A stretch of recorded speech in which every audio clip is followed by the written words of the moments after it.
ಸದ್ಯ ಎಕ್ಸಾಕ್ಟ್ ಆಗಿ ಆ ದಿನ ಏನಾಗಿತ್ತು ಅನ್ನೋದೆಲ್ಲ ಹೆಚ್ಚಿನ ವಿವರ ಏನಿದೆ ಇವಾಗ?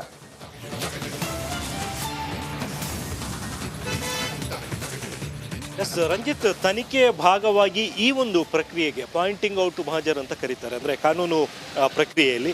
ಸೊ ಇದರ ಇಂಪಾರ್ಟೆನ್ಸ್ ಏನು ಅಂತ ಹೇಳಿದರೆ, ಈಗಾಗಲೇ NIA ಅಧಿಕಾರಿಗಳು ಈ ಒಂದು ಘಟನೆ ನಡೆದ ದಿನದ CCTV ಫೂಟೇಜ್ನ ಅವರು ಆಲ್ರೆಡಿ ಕಲೆಕ್ಟ್ ಮಾಡ್ಕೊಂಡಿದ್ದಾರೆ. ಅಂದರೆ ಆತ ಬಂದಿದ್ದು ಹೋಗಿದ್ದೆಲ್ಲವೂ ಕೂಡ CCTVಯಲ್ಲಿ ರೆಕಾರ್ಡ್ ಆಗಿದೆ. ಇವತ್ತು ಅದೇ ಒಂದು ದಾರಿಯಲ್ಲಿ, ಅಂದರೆ ಆತ ಎಲ್ಲಿ ಇಳ್ಕೊಂಡಿದ್ದ, ಅದಾದ ನಂತರ ಯಾವ ದಾರಿಯಲ್ಲಿ ಆತ ಕೆಫೆ ಒಳಗಡೆ ಬಂದಿದ್ದಾನೆ ಅನ್ನೋದು, ಮತ್ತು ಕೆಫೆ ಒಳಗಡೆ ಆತ ಓಡಾಡಿದಂತಹ ಜಾಗದಲ್ಲಿ, ಈ ಹಿಂದೆ ಸಂಚರಿಸಿದಂತಹ ಜಾಗದಲ್ಲಿ ಮತ್ತೆ ಆತನನ್ನು ಕರ್ಕೊಂಡು ಹೋಗಿದ್ದಾರೆ. ಜೊತೆಗೆ ಆತ ಬಾಂಬ್ ಇಟ್ಟಿದ್ದಂತಹ ಜಾಗ, ಮತ್ತೆ ವಾಪಸ್ ಬಂದಿದ್ದು, ಅದಾದ ನಂತರ ಆತ ರಿಟರ್ನ್ ಹೋಗಿದ್ದು. ಸೊ ಎಂಟೈರ್ ಸೀನ್ ಅವತ್ತು ಏನಾಗಿತ್ತು ಅದೇ ದಾರಿಯಲ್ಲಿ ಇವತ್ತು ಆತನನ್ನು ಕರ್ಕೊಂಡು ಹೋಗಿದ್ದಾರೆ.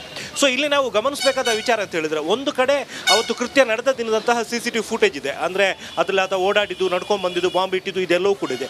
ಇದೀಗ ಪೊಲೀಸ್ ಕಸ್ಟಡಿಯಲ್ಲಿ ಸಂಬಂಧಪಟ್ಟಂತಹ ಅಧಿಕಾರಿಗಳ ಸಮ್ಮುಖದಲ್ಲಿ ಮತ್ತೆ ಆತ ಅದೇ ದಾರಿಯಲ್ಲಿ ಓಡಾಡಿರುವಂಥದ್ದು. ಸೊ ಅವತ್ತು ಕೃತ್ಯ ನಡೆಸೋದಕ್ಕೆ ಸ್ಪಾಟಿಗೆ ಬಂದಿದ್ದಂತಹ ವ್ಯಕ್ತಿ ಈತನೇ ಅನ್ನುವಂಥದ್ದು, ಮತ್ತು ಆತ ಅವತ್ತಿನ CCTV ಫೂಟೇಜ್ಗೆ ಮತ್ತು ಇವತ್ತು ಪೊಲೀಸರ ಕಸ್ಟಡಿಯಲ್ಲಿ ಇರುವಂಥ ಟೈಮ್ನಲ್ಲಿ ಓಡಾಡಿರುವಂತಹ ಸಂದರ್ಭದಲ್ಲಿ ಇರುವಂಥ ಫೂಟೇಜ್ ಇದೆರಡೂ ಕೂಡ ಒಂದೇ ಅನ್ನುವಂಥದ್ದನ್ನು ಕೂಡ FSL ಕಡೆಯಿಂದ ಮ್ಯಾಚ್ ಮಾಡಿಸ್ಕೊಂಡು ಆ ಒಂದು ರಿಪೋರ್ಟ್ನು ಕೂಡ ನಾಳೆ ದಿನ ಕೋರ್ಟಿಗೆ ಸಲ್ಲಿಕೆ ಮಾಡ್ತಾರೆ. ಸೊ ಇದು ತನಿಖೆಯ ಭಾಗವಾಗಿ ಮುಸಾಫಿರ್ ಹುಸೇನ್ ಶಾಜೀಬ್ನೇ ಈ ಒಂದು ಸ್ಥಳಕ್ಕೆ ಬಂದು ಕೃತ್ಯವನ್ನು ಎಸಗಿದ್ದಾನೆ ಅನ್ನುವಂಥದ್ದನ್ನು ಪ್ರೂವ್ ಮಾಡೋದಕ್ಕೆ ಸಹಕಾರಿಯಾಗುತ್ತೆ. Ranjit, okay, thank you Sunil, ನಿಮ್ಮೆಲ್ಲ ಮಾಹಿತಿಗಾಗಿ. ಶ್ರೀಲಕ್ಷ್ಮಿ, ನಿಮಗೂ ಕೂಡ ಥ್ಯಾಂಕ್ ಯು ಡೀಟೇಲ್ಸ್ಗಾಗಿ.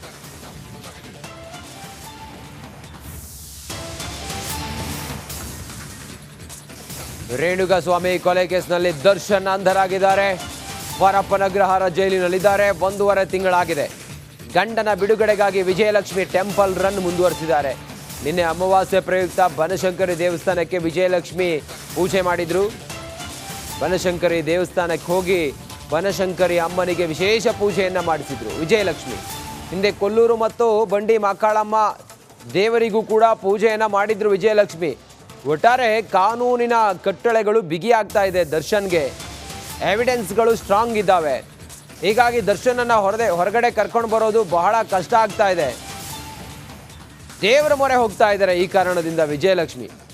ಹೇಗಾದರೂ ಮಾಡಿ ತನ್ನ ಗಂಡನನ್ನು, ತನ್ನ ಪತಿಯನ್ನು ಹೊರಗಡೆ ಕರ್ಕೊಂಡು ಬರಲೇಬೇಕು ಅಂಥೇಳಿ ಟೊಂಕ ಕಟ್ಟಿ ನಿಂತಿರುವ ದರ್ಶನ್ ಪತ್ನಿ ವಿಜಯಲಕ್ಷ್ಮಿ ಕೊಲ್ಲೂರು ದೇವಸ್ಥಾನಕ್ಕೆ ಹೋದರು. ಕೊಲ್ಲೂರು ಮುಖಾಂಬಿಕೆಯ ಸನ್ನಿಧಾನಕ್ಕೆ ಹೋಗಿ ಚಂಡಿಕಾ ಹೋಮ ಮಾಡಿದರು.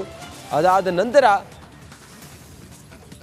ಈಗ ಅಮಾವಾಸ್ಯೆ ನಿನ್ನೆ ಇದ್ದುದರಿಂದಾಗಿ ಬನಶಂಕರಿ ಅಮ್ಮನಿಗೂ ಕೂಡ ಪೂಜೆ ಮಾಡಿದ್ದಾರೆ. ಬಂಡಿ ಮಕ್ಕಳಮ್ಮ ದೇವಸ್ಥಾನಕ್ಕೂ ಹೋಗಿ ಗಂಡನ ಬಿಡುಗಡೆಗಾಗಿ ವಿಶೇಷ ಪೂಜೆಯನ್ನು ಮಾಡಿದ್ದಾರೆ ವಿಜಯಲಕ್ಷ್ಮಿ. ಒಟ್ಟಾರೆ ದರ್ಶನನ್ನು ಹೇಗಾದರೂ ಮಾಡಿ ಈ ಪ್ರಕರಣದಿಂದ ಹೊರಗಡೆ ಕರ್ಕೊಂಡು ಬರಬೇಕು ಅನ್ನೋದು ವಿಜಯಲಕ್ಷ್ಮಿ ಅವರ ಬಯಕೆ. ಆ ಕಾರಣದಿಂದ ದೇವರ ಮೊರೆ ಹೋಗಿದ್ದಾರೆ. ಜೈಲು ವಾಸದಲ್ಲಿರುವ ದರ್ಶನ್ನ ಹೆಚ್ಚು ಕಮ್ಮಿ ಅಂತ ಹೇಳಿದರೆ 1.5 ತಿಂಗಳಾಗಿದೆ ಪರಪ್ಪನ ಅಗ್ರಹಾರ ಜೈಲಿನಲ್ಲಿ. ದರ್ಶನ್ಗೆ ಕಷ್ಟ ಆಗ್ತಾ ಇದೆ. ದರ್ಶನ್ ಒದ್ದಾಡ್ತಾ ಇದ್ದಾರೆ, ವಿಲ ಅಂಥೇಳಿ ಒದ್ದಾಡ್ತಾ ಇದ್ದಾರೆ ಹೊರಗಡೆ ಬರಬೇಕು ಅಂಥೇಳಿ. ಹೀಗಾಗಿ ದರ್ಶನ್ ಧರ್ಮಪತ್ನಿ ವಿಜಯಲಕ್ಷ್ಮಿ ಹೊರಗಡೆ ಕರ್ಕೊಂಡು ಬರೋದಕ್ಕೆ ಶತ ಪ್ರಯತ್ನ ಮಾಡ್ತಾ ಇದ್ದಾರೆ. ಏನಷ್ಟು ಮಾಹಿತಿಯೊಂದಿಗೆ ನಮ್ಮ ಪ್ರತಿನಿಧಿ ಧ್ರುವ ಈಗ ಸಂಪರ್ಕದಲ್ಲಿದ್ದಾರೆ. ಧ್ರುವ, ದರ್ಶನ್ ಪತ್ನಿ ವಿಜಯಲಕ್ಷ್ಮಿ ದರ್ಶನ್ ಹೊರಗಡೆ ಕರ್ಕೊಂಡು ಬರಬೇಕು ಅಂಥೇಳಿ ಮಾಡ್ತಿರುವಂಥ ಪ್ರಯತ್ನ ಒಂದೆರಡಲ್ಲ, ದೇವರ ಮೊರೆ ಹೋಗ್ತಾನೆ ಇದ್ದಾರೆ. ಸದ್ಯ ಎಲ್ಲಿ ಹೋಗಿದ್ದಾರೆ, ಏನು ಮಾಡಿದ್ದಾರೆ, ಏನು ಪೂಜೆ ಮಾಡಿದ್ದಾರೆ ಬನಶಂಕರಿ ಅಮ್ಮನಿಗೆ?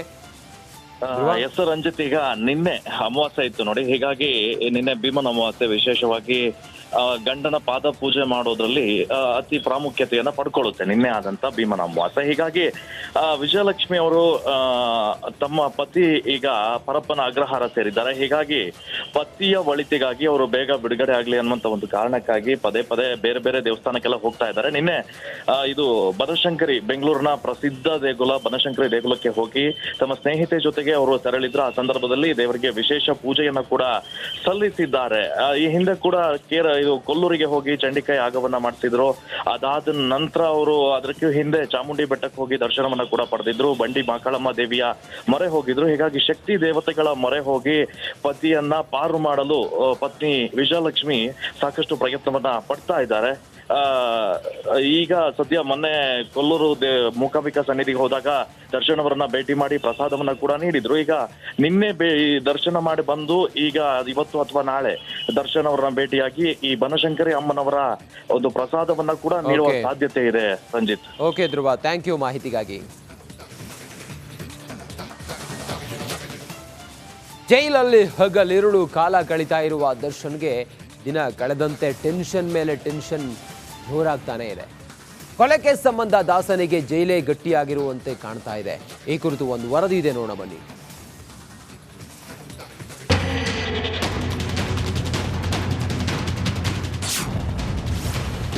ಕೊಲೆ ಕೇಸಲ್ಲಿ ದರ್ಶನ್ಗೆ ಟೆನ್ಷನ್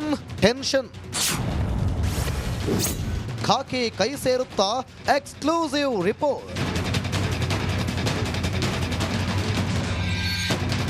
ಪರಪ್ಪನ ಪಂಜರದಲ್ಲಿ ಹಗಲಿರುಳು ಕಳೆಯುತ್ತಿರುವ ದಾಸನಿಗೆ ದಾರಿ ಕಾಣದಾಗಿದೆ.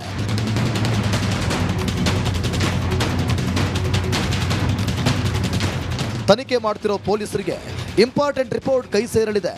ಇಡೀ ಕೇಸ್ ಟರ್ನ್ ಮಾಡು 6 FSL ರಿಪೋರ್ಟ್ ಖಾಕಿ ಕೈಗೆ ಸಿಗಲಿದ್ದು ರಿಪಬ್ಲಿಕ್ ಕನ್ನಡದಲ್ಲಿ ಎಕ್ಸ್ಕ್ಲೂಸಿವ್ ಡೀಟೇಲ್ಸ್ ಲಭ್ಯವಾಗಿದೆ. ತನಿಖೆ ವೇಳೆ ಹಲವು ಸ್ಯಾಂಪಲ್ಗಳನ್ನು ಸೀಸ್ ಮಾಡಿದ ಪೊಲೀಸರು ಸಾಕ್ಷ್ಯಗಳನ್ನು FSLಗೆ ರವಾನಿಸಿದೆ. ಕ್ಲಾರಿಫಿಕೇಶನ್ಗಾಗಿ FSLಗೆ ಕಳಿಸಲಾಗಿದೆ. ಯಾವ್ಯಾವ ರಿಪೋರ್ಟ್ ಪೊಲೀಸರ ಕೈ ಸೇರುತ್ತೆ ಅಂತ ನೋಡೋದಾದ್ರೆ, ಖಾಕಿ ಕೈಗೆ 6 ರಿಪೋರ್ಟ್. ಶೆಡ್ನಲ್ಲಿರೋ ಸೆಕ್ಯೂರಿಟಿ ರೂಮ್ನಲ್ಲಿ ಸಿಕ್ಕ CCTV ದೃಶ್ಯಗಳ ರಿಟ್ರೀವ್ಗೆ FSLಗೆ ಕಳಿಸಿದ್ದ ಪೊಲೀಸರು ಆ ರಿಪೋರ್ಟ್ ಈ ವಾರ ಖಾಕಿ ಕೈ ಸೇರುವ ಸಾಧ್ಯತೆ ಇದೆ. ಆರೋಪಿಗಳ ಬೆರಳಚ್ಚು, ರಕ್ತದ ಮಾದರಿ, ಮಣ್ಣಿನ ಸ್ಯಾಂಪಲ್ ಕೂಡ ಕಳಿಸಲಾಗಿತ್ತು. ಈ ವಾರವೇ ಕೃತ್ಯ ನಡೆದ ಜಾಗದಲ್ಲಿನ ಫಿಂಗರ್ ಪ್ರಿಂಟ್ ರಿಪೋರ್ಟ್ ಖಾಕಿ ಕೈ ಸೇರಲಿದೆ. ಸ್ಕಾರ್ಪಿಯೋ ವಾಹನದಲ್ಲಿ ರೇಣುಕಾಸ್ವಾಮಿ ಮೃತದೇಹ ಸಾಗಿಸಿದ್ದ ಆರೋಪಿಗಳ ಫಿಂಗರ್ ಪ್ರಿಂಟ್ ಕೂಡ ಗೊತ್ತಾಗಲಿದೆ. ಪವಿತ್ರ ಗೌಡ ದರ್ಶನ್ ಮನೆ ಬಳಿಯ CCTV ರಿಪೋರ್ಟ್ ಕೂಡ ಬರಲಿದೆ. ಸ್ಟೋನಿ ಬ್ರೂಕ್ ಹೋಟೆಲ್ CCTV ದೃಶ್ಯದ ವರದಿ ಹಾಗೂ ಆರೋಪಿಗಳ ಮೊಬೈಲ್ ಡೇಟಾ ರಿಟ್ರೀವ್ ವರದಿ ಕೂಡ ಕೈ ಸೇರಲಿದೆ. ಈ 6 ಮಾದರಿ ರಿಪೋರ್ಟ್ ರೇಣುಕಾಸ್ವಾಮಿ ಕೊಲೆ ಪ್ರಕರಣದಲ್ಲಿ ಬಹುಮುಖ್ಯ ಪಾತ್ರವಾಗಿದೆ. ಎಲ್ಲವೂ ಟೆಕ್ನಿಕಲ್ ಮತ್ತು ಡಿಜಿಟಲ್ ಎವಿಡೆನ್ಸ್ ಆಗಿದ್ದು BNS ಸೆಕ್ಷನ್ಗಳಡಿ ಡಿಜಿಟಲ್ ಮತ್ತು ಟೆಕ್ನಿಕಲ್ ಎವಿಡೆನ್ಸ್ಗೆ ಹೆಚ್ಚು ಒತ್ತು ಹಿಡಿದಿದೆ. ಪೊಲೀಸರ ಕೈಗೆ ರಿಪೋರ್ಟ್ ಸಿಕ್ಕ ಬಳಿಕ ದರ್ಶನ್ ಗ್ಯಾಂಗ್ಗೆ ಮತ್ತಷ್ಟು ಕಂಟಕ ಎದುರಾಗುವ ಎಲ್ಲ ಸಾಧ್ಯತೆಗಳಿವೆ. Welcome back. ವರ್ಗಾವಣೆ ದಂಧೆಯ ಬೆಂಕಿಗೆ ಬಿತ್ತು ತುಪ್ಪ. ಕೇವಲ 1 ದಿನದ ಮಟ್ಟಿಗೆ ಮಾಸ್ ಟ್ರಾನ್ಸ್ಫರ್ ಮಾಡಿದ್ದರ ಹಿಂದಿನ ಗುಟ್ಟೇನು? ಬಡ್ತಿ ನೀಡಿ 14 ಹಿರಿಯ ಅಧಿಕಾರಿಗಳನ್ನು ವರ್ಗಾವಣೆ ಮಾಡಿದ್ದು ಯಾಕೆ? ಭಾರಿ ಚರ್ಚೆಗೆ ಗ್ರಾಸವಾಯಿತು. ಈಗ ವರ್ಗಾವಣೆ ದಂಧೆಯ ಬೆಂಕಿಗೆ ತುಪ್ಪ ಸುರಿದಂಗಾಗಿದೆ. ಈಗ ಕೇವಲ 1 ದಿನದ ಮಟ್ಟಿಗೆ ಮಾಸ್ ಟ್ರಾನ್ಸ್ಫರ್ ಮಾಡಿದ್ಯಾಕೆ? 14 ಹಿರಿಯ ಅಧಿಕಾರಿಗಳನ್ನು ವರ್ಗಾವಣೆ ಮಾಡಿದ್ಯಾಕೆ ಅನ್ನುವ ದೊಡ್ಡ ಪ್ರಶ್ನೆ ಈಗ ಎದುರಾಗಿದೆ. ನೋಡಿ, ಮಾಸ್ ಟ್ರಾನ್ಸ್ಫರ್ ಬಗ್ಗೆ ಈಗ ಅನುಮಾನ ವ್ಯಕ್ತವಾಗ್ತಾ ಇದೆ. ಪೌರಾಡಳಿತ ಇಲಾಖೆಯಿಂದ ವರ್ಗಾವಣೆ ಆದೇಶವನ್ನ ಮಾಡಲಾಗಿತ್ತು. ಈ ಹಿಂದೆ ಎಂದೂ ಮಾಡದ ರೀತಿಯಲ್ಲಿ ಆದೇಶವನ್ನು ಹೊರಡಿಸಿದ್ರು. 1 ದಿನದ ಮಟ್ಟಿಗೆ ಸ್ಥಳವನ್ನ ನಿಯುಕ್ತಿಗೊಳಿಸಿ ಆದೇಶವನ್ನ ಮಾಡಿದ್ಯಾಕೆ? ಸರ್ಕಾರಕ್ಕೆ ವರದಿ ಮಾಡಿಕೊಂಡ ಬಳಿಕ ಸ್ಥಳವನ್ನ ನಿಗದಿ ಮಾಡಿದ್ರು. ಪುರಸಭೆ, ನಗರಸಭೆ ಅಧಿಕಾರಿಗಳ ಬಡ್ತಿ